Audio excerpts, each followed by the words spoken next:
Bonjour, c'est Lunouk pour une nouvelle capsule voix. Aujourd'hui, je vais te parler d'un sujet un peu particulier. C'est comment la maladie m'a aidé à peaufiner ma méthode vocale, ma méthode d'exploration vocale et ma méthode d'affirmation de soi par l'exploration vocale. Et ouais, c'est très particulier. En fait, je suis atteinte d'une pathologie qui s'appelle la fibromyalgie et qui se décline en plein de symptômes différents. Mais parmi ces symptômes, il y a les douleurs musculaires et donc les douleurs de muscles, de tendons, de ligaments, absolument partout dans le corps, au niveau de ce qui est habituel et visible, des muscles que tu connais, mais aussi des muscles qu'on ne sait même pas qu'ils existent en fait. On ne s'en rend même pas compte. Euh, Et donc, tu as tellement mal dans tous tes muscles et tu as tellement mal dans les muscles même très profonds et même au niveau des organes que en fait, tu es obligé de te rendre compte que tu as certains muscles qui fonctionnent, qui ont des rôles aussi. Et tu te poses la question, mais pourquoi? En tout cas, moi, je me suis posé la question parce que je suis une chercheuse invétérée. Mais où ils sont ces muscles? Pourquoi est-ce qu'on ne parle jamais? Comment ils fonctionnent? Quels sont leurs rôles? Comment aller détendre, etc., etc. Et puis, il y a la deuxième chose qui est quand tu as mal comme ça. Alors après, parmi les fibromyalgiques, il y a des niveaux de douleur différents. Et moi, il y a quelques années, je marchais avec une canne, je pouvais presque pas bouger. Et j'avais des difficultés énormes de changer de position, hein, même de la position assise à debout ou de sortir d'un fauteuil, par exemple. C'était extrêmement douloureux.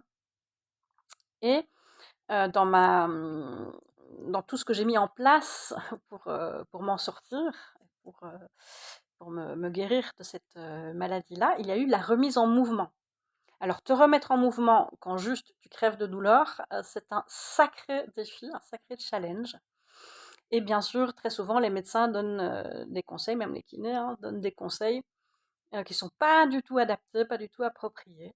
Et donc, j'ai dû chercher par moi-même. Donc, j'ai pris bien sûr les enseignements qui m'ont été donnés et j'ai essayé de trouver le moyen de les appliquer à moi-même. Et ça a donné l'écoute fine, le mouvement à l'hyper ralenti, microscopique, millimètre par millimètre, dans l'écoute de ce qui se passe à chaque niveau dans cette remise en mouvement.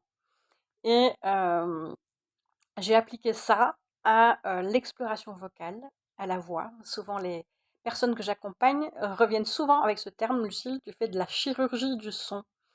Donc, on va vraiment décortiquer la respiration et plein de micro-mouvements, de micro-positions et de micro-voix, de micro-expressions vocales pour aller ouvrir tout un panel de voix que tu as en toi, mais dans l'exploration profonde, dans l'écoute fine, dans la pleine présence, la pleine conscience à soi, à son corps, à sa respiration.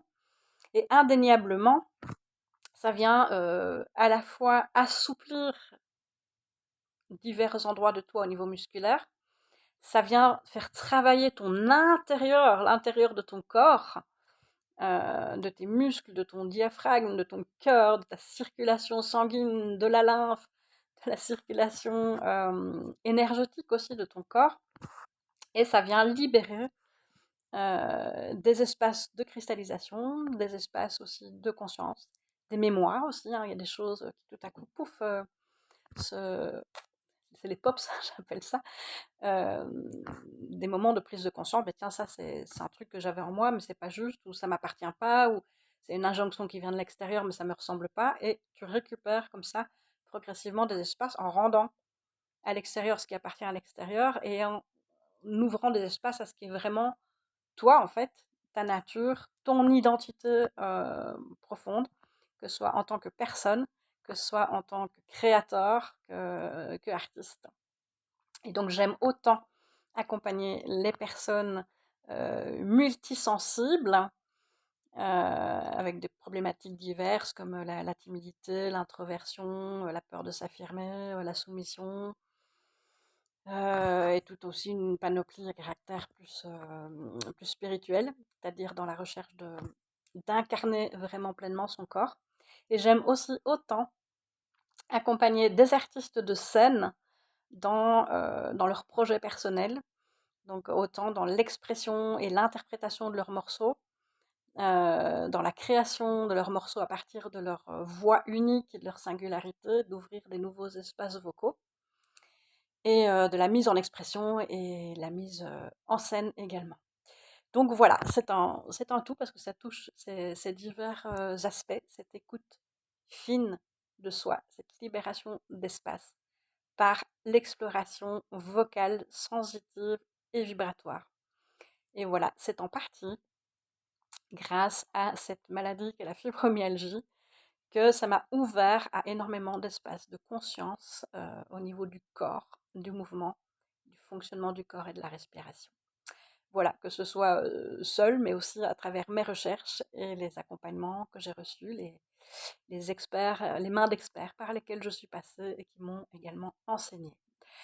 Voilà, voilà pour aujourd'hui. Au plaisir pour une autre capsule. Dis-moi si ce format te plaît, si tu as appris des choses qui apportent voilà, un nouveau regard, peut-être, ou une nouvelle conscience à ta vie. Voilà, salut, à bientôt!